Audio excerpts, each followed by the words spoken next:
चलिए वेलकम। नया टॉपिक में स्वागत है। आपको गवर्नर जनरल या वायसराय पढ़ना है। तो कौन कौन वायसराय गवर्नर जनरल इम्पोर्टेंट है पीटी और मेंस के दृष्टिकोण से, वो आपको हमने लिख दिया, ठीक है।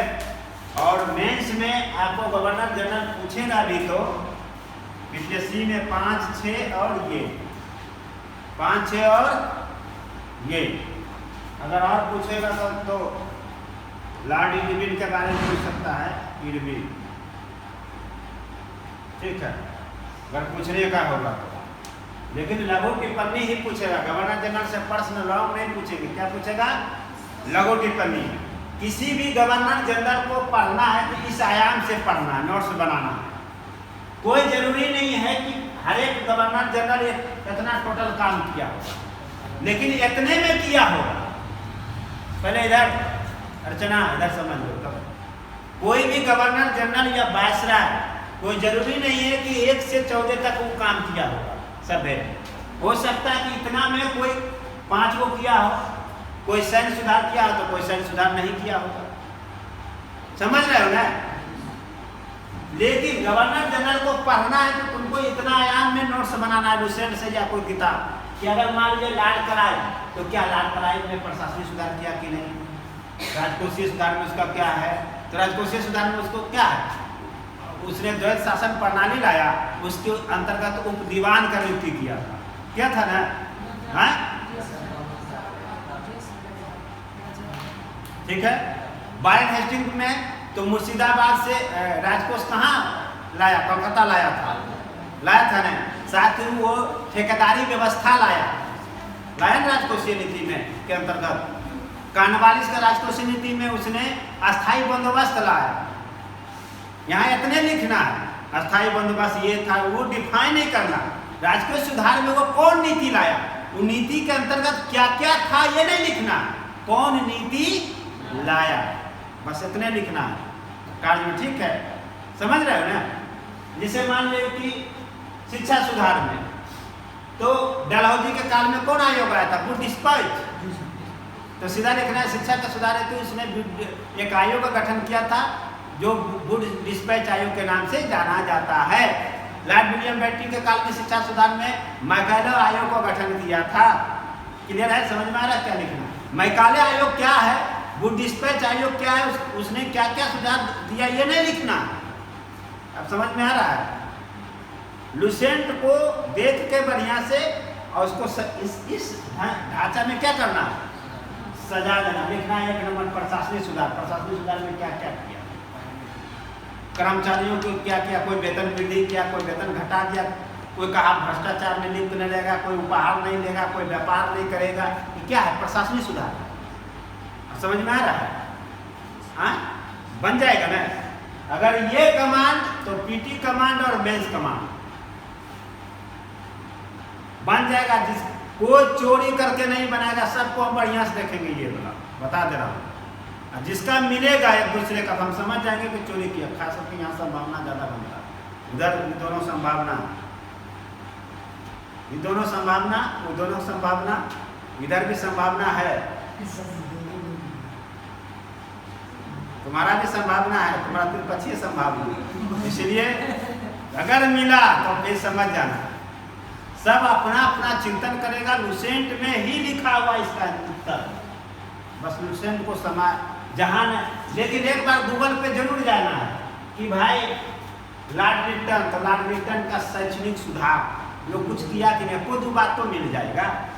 खोजने का प्रयास करना, हर एक गवर्नर को 1 से 14 तक खोजने का प्रयास करना। जैसे पुलिस व्यवस्था में सुधार एक ही गवर्नर किया, वो लॉर्ड कॉर्नवालिस था, पता है कि नहीं? हाँ, तो हो सकता है कि कागवार किया हुआ, कर्जन भी किया। शिक्षा सुधार में लॉर्ड कर्जन जो है 1900 इसके समय में विश्वविद्यालय अधिनियम आया था ना, तब हो जाएगा। रिटर्न पेपर लिखे हैं कि नहीं? हाँ, रिटर्न पेपर तो है, ये कैसे छोड़ देंगे?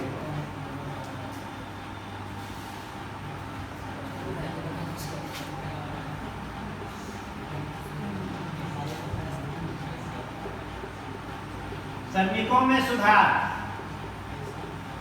श्रमिकों में सुधार क्या? श्रमिकों में सुधार, कोई वेतन उतन के लिए मजदूरी निर्धारण किया कि नहीं? कोई कारखाना अधिनियम लाया कि नहीं? कारखाना अधिनियम किसकी स्थिति सुधारने के लिए? श्रमिकों का। आपदा प्रबंधन में अकाल आया था तो उसके लिए अकाल आयोग का गठन हुआ कि नहीं? कृषि में क्या लिखोगे? कृषि सुधार के लिए कृषि आयोग, सिंचाई का कोई व्यवस्था किया कि नहीं? टेंसी एक्ट का यह एक्ट आया ना, बंगाल टेंसी एक्ट, सब क्या था? इनाम कमीशन की गठन हुआ था जागीर रहित भूमि को, पता है कि नहीं? तो खोजना होगा। प्रेस में सुधार है, प्रेस में है यार। सांस्कृतिक शिक्षा, ये इसमें सांस्कृतिक सुधार में साहित्य यहाँ लिख देना है। साहित्य जो विलियम जोन्स के नेतृत्व में साहित्य सोसाइटी का गठन हुआ था, कई पुस्तक का अनुवाद किया गया। अब प्रेस उसी में क्लियर हो गया। प्रेस किसमें? प्रेस और साहित्य इसमें लाना है। कई साहित्यों की रचना की गई, क्लियर है। संचार संसाधन में रेल, डाक विभाग में कोई लोक निर्माण विभाग स्थापना किया, कोई कृषि विभाग स्थापना किया, कोई विधि आयोग का गठन किया, नहीं किया? अब समझ में आ रहा है? लिख पाओगे ना? चलो, स्थानीय प्रशासन तो पता ही है, तो शासन इसको कहते हैं। न्यायिक प्रशासन में लॉर्ड क्लाइवे से स्टार्ट होता है, वार्न हेस्टिंग अपने तरीके से किया। सैन्य सुधार में 3 गवर्नर है, ज़्यादा नहीं मिलेगा। रेजिमेंट का गठन किया, गोरखा फलना चिलना। लॉर्ड डलहौजी ने मुख्यालय यहाँ से तोपखाना मेरठ में बनाया, नहीं बनाया? हो जाएगा। तो ये हो गया था तुम्हारा ये क्वेश्चन मेंस का फिक्स और पीटी भी फिक्स। पीटी में आप देखोगे कि लॉर्ड मेयो पूछा होगा, इतने से पूछता है। गवर्नर जनरल बहुत है, लेकिन मुख्य रूप से पूछेगा तो इतने से, कमांड इतना पे होना चाहिए। क्लियर है ना? बाकी तो हल्का पल्का है। लॉर्ड हेस्टिंग के ये वारेन हेस्टिंग, एक है लॉर्ड हेस्टिंग, नरबली पर था, ये बोलाया उसे। कुछ गवर्नर है जो सामान्य देख लेंगे। तो ये आपको टास्क रहा आज का क्लास यहीं तक, और अब हम आपके बीच में मिलेंगे दिसंबर में। 3 दिसंबर के बाद मिलेंगे, 3 दिसंबर के बाद मिलेंगे। व्हाट्सएप पे ग्रुप पे नज़र रखेंगे, हम लिख देंगे कि मुलाकात करेंगे आप लोगों से, ठीक है? तो 1 महीना का टास्क हमने दे दिया आपको, इसको बढ़िया से पढ़ना है। इसके अतिरिक्त जितना पढ़ाए वो, और नोट्स जो भी राज्य व्यवस्था का हमने नोट्स डाला है ग्रुप पे, बढ़िया से निकलवा लो, प्रिंट दोनों तरफ, वो संपूर्ण है वो। और हमने राज्य व्यवस्था का ऑल ओवर जो नोट्स डाला उसको हमने पढ़ा दिया लाइव में, देखे हो? उसका प्ले लिस्ट बना हुआ, टोटल हम लाइव वो पढ़ा, वहाँ रिकॉर्ड वीडियो नहीं होगा, वहाँ लाइव होगा। ऑल ओवर हमने पढ़ा दिया। नोट्स प्रिंट करा लो, हर टॉपिक देखो, उसमें लिंक पे जाके प्ले लिस्ट में, और वो टॉपिक के अनुसार नोट्स को देखते जाओ कि सर इसमें लिखे तो क्या है, बोर्ड में ये बता रहा है, इसका क्या विश्लेषण किया, हो जाएगा कंप्लीट। और बीपीएससी के सेकंड पेपर में जिसका राज्य व्यवस्था पे कमांड है वो खंड ए उसका हो गया। बाकी संविधान से न्यायिक सक्रियता, इलेक्शन कमीशन, संसद, मौलिक अधिकार, नीति निर्देशकता और प्रस्तावना, 6 गो टॉपिक है। ये अगर 6 गो में इधर से 2 क्वेश्चन और इधर से लागू टिप्पणी सब क्लियर, तो ठीक है। तो मिलेंगे अब हम लोग दिसंबर में, और शिथिल नहीं पढ़ेंगे, ईमानदारी से घर में पढ़ेंगे, जम के पढ़ेंगे। Thank you.